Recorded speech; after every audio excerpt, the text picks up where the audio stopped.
ध्येयं सदा परभवग्निमवेष्टदोऽहं तीर्थास्पदं सेवरञ्चिनुतं शरण्यं भृत्यार्तिहं प्रणतपालभवाभिभूतं वन्दे महापुरुषते चरणारविन्दम् वन्दे महापुरुषते चरणारविन्दम् बंसी विभूषितकरानवनेरनाभात् पीताम्बरा अरुणबिम्बफलाधरोष्ठा पूर्णेन्दुसुन्दरमुखादरविन्दुनेत्रा कृष्णात् परं किमपि तत्त्वमहं न जाने।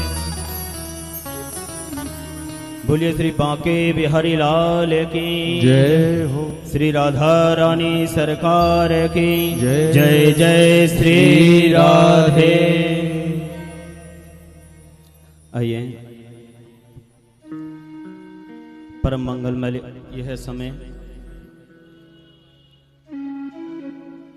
और यहाँ पर व्यास गद्दी पर विराजमान विद्वत वरेण्य ब्रज के गौरव हमारे श्री मनोज मोहन जी, डॉक्टर मनोज मोहन जी, जो आप माध्यम से हमें आध्यात्म ज्ञान के साथ साथ जीवन जीने की शैली भी सिखा रहे हैं। और मंचासीन सभी मंडलेश्वर, महामंडलेश्वर, महंत, श्री महंत, संत चरण सभी को इस बालक का चरण स्पर्श चाहूंगा। ब्रजवासी हूं, ब्रजवासी जो होते हैं ना थोड़े चपल होते हैं, चंचल होते हैं, तो बोलने में कोई त्रुटि हो जाए तो आप सभी क्षमा करेंगे। और आप सभी भक्त वृंद जो सभी सामने बैठ करके सुन रहे हैं, आप सभी का बहुत बहुत स्वागत एवं इस मंच से साधुवाद, क्योंकि आप हैं तो हम हैं, आप हैं तभी तो हम हैं। यदि सुनने वाले ना हो तो फिर सुनाने वाले का कोई महत्व नहीं रह जाता।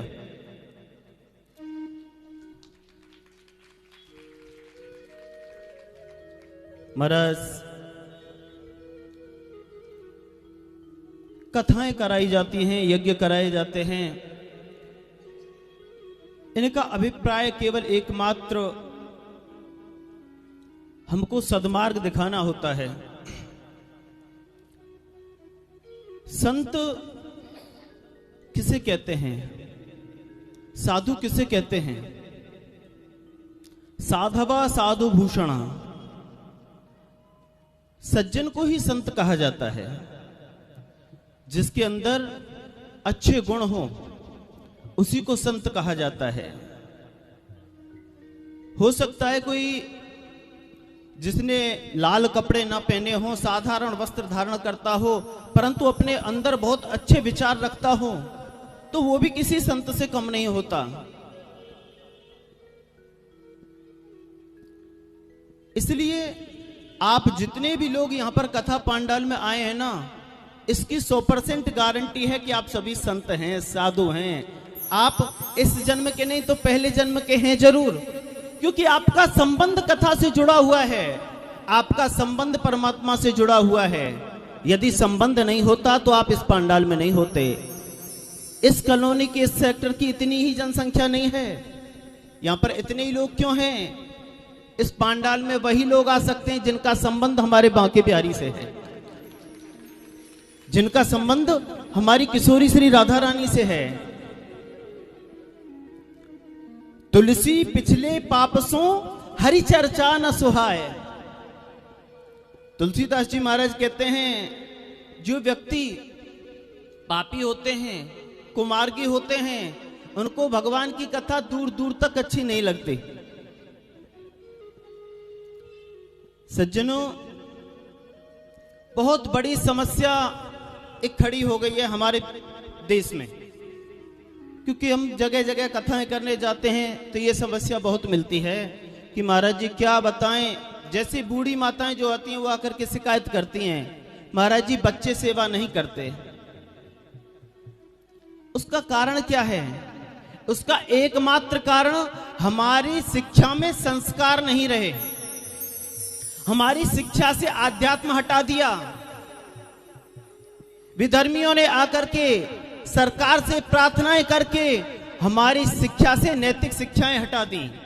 अरे जिस बालक ने राम के बारे में नहीं पढ़ा वो भाई के विषय में क्या जाने, भाई का क्या कर्तव्य होता है। जिसने श्रवण कुमार के बारे में नहीं पढ़ा, जो नहीं जानता श्रवण कुमार के बारे में, वो मातृभक्ति कैसे जानेगा, पितृभक्ति कैसे जानेगा।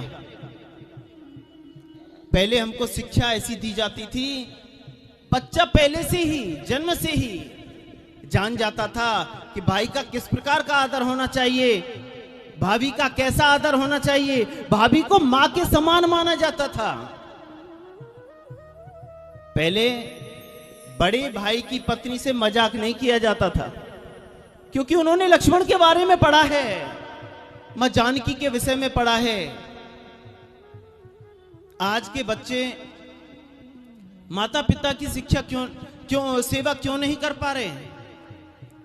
मैंने अपने कोसी कला में एक अपने रिलेटिव परिवार देखा। मैं यथार्थ की बातें कहता हूं। हमारे चाचा जी जिन्होंने अपनी बेटी को बहुत पढ़ाया, बेटे को बहुत पढ़ाया, बच्चे पढ़ करके तैयार हो गए। जैसे इतना अच्छा पढ़ा दिया, बच्चों को पढ़ाने में इतना पैसा लगाया, अपने जीवन की पूरी पूंजी लगा दी, और जैसे ही बच्चे पढ़ करके तैयार हुए तो बेटा कहने लगा, पिताजी मुझे यहां पर सैलरी थोड़ी कम मिल रही है, मैं विदेश जाना चाहता हूं। पिताजी ने एक दो बार मना भी किया, बोले बेटा इतने से भी काम चल जाएगा। बोले नहीं नहीं, मेरे साथ वाले सभी ज्यादा कमाते हैं, मुझे विदेश जाना है। बेटा विदेश चला गया, बेटी विदेश चली गई, माता पिता दोनों बूढ़े यहीं पर रह गए। अब माता पिता फोन करते हैं कि बेटा क्या किया जाए, हमसे काम नहीं होता, हमारी सेवा कौन करेगा। बेटा विदेश से कहता है चिंता मत करो, तुम्हारे लिए वृद्धाश्रम मैंने देख लिया है और वहां पे जाकर के तुम रह सकते हो। माता पिता के लिए पैसा जमा किया, 4-6 लाख रुपया माता पिता को जमा कर दिया वृद्धाश्रम में। सज्जनों, वहां पर सेवा हो सकती है। मानते हैं तुम्हारे पैसे के लोभ में वहां सेवा हो सकती है, नौकर सेवा करेंगे, परंतु माता पिता को अपने पुत्र के द्वारा होने वाली सेवा का सुख नहीं मिल सकता। माता पिता नहीं चाहते कि तुम रोजाना जाकर के उनको मिठाई खिलाएं। वो नहीं चाहते कि तुम जाकर के उनकी 2 घंटे चरण दबा करके सेवा करो। एक माँ को बड़ी खुशी मिलती है जब शाम को आकर के उसका बेटा उसके पैरों तले बैठ करके कहता है, माँ तू ठीक है ना, कोई परेशानी तो नहीं। माँ को यदि कोई परेशानी भी होती है तो माँ कह देती है, नहीं बेटा मैं आनंद में हूं। सज्जनों, इसलिए हमें चाहिए कि हमें अपने बच्चों को शिक्षा में संस्कार देने चाहिए। अब मानो कि हमारे सिलेबस में तो संस्कार रहे नहीं, तो उसके लिए हमें क्या करना चाहिए? शिक्षा अच्छी नहीं है ना, तो किसी ऐसे गुरु के पास में जाकर के अपने बच्चे को दीक्षा दिला दो। मान लिया ये सरकारें शिक्षा अच्छी नहीं देने देती, तो दीक्षा अच्छी दिला दो, जरूर भी तुम्हारा बच्चा तुम्हारा सेवा करने लायक बन जाएगा। रामचरितमानस सभी के घरों में करीब करीब पाया जाता है। अपने बच्चे को बोलो, बेटा सुबह जब पढ़ने जाता है ना, उस समय एक चौपाई जरूर भी पढ़ करके जाए। माना कि कोई भी प्रभाव नहीं पड़ता उसका, बच्चे पर तुरंत कोई प्रभाव नहीं पड़ रहा है, चौपाई का मतलब भी नहीं पता है, पर फिर भी एक चौपाई पढ़ करके जाए। एक दिन वह आएगा, उस बच्चे के जीवन में परिवर्तन आएगा और एक अच्छा बच्चा देश का भी सेवक बनेगा, तुम्हारा भी सेवक बनेगा और तुम्हारे कुल का नाम करेगा। सज्जनों, और एक और बात काफी समय से चल रही कि बेटियों को थोड़ा ध्यान दिया जाए। वास्तव में बेटियों को ध्यान दिया जाए, मेरी बहनों के ऊपर जरूर भी ध्यान देना चाहिए, क्योंकि हमारे शास्त्र कहते हैं श्रूयताम धर्म सर्वस्व श्रुत्वा चैवाव्यधार्यताम आत्मनः प्रतिकूलानि परे सामना कदाचरेत। मैं आपको आज ऐसा मंत्र बता देता हूं, आपसे जीवन में कभी भी कोई भी पाप नहीं होगा। जानना चाहते हो? केवल एक बात को याद रखो, जीवन में कोई पाप होगा ही नहीं तुमसे। याद करके जाना, आत्मनः प्रतिकूलानि परे सामना कदाचरेत। जो व्यवहार हमें अपने लिए बुरा लगता है वैसा व्यवहार दूसरे के साथ ना करें, आपसे कभी कोई पाप नहीं होगा। यदि कोई मुझे गाली दे तो मुझे बुरा लगता है ना, तो मुझे दूसरे को गाली नहीं देनी चाहिए। मेरी बहन रास्ते से निकल करके जाए और दूसरा मेरी बहन को गलत दृष्टि से देखे तो ये मुझे बुरा लगता है, इसलिए मुझे भी दूसरे की बहन को, बेटी को गलत दृष्टि से नहीं देखना चाहिए।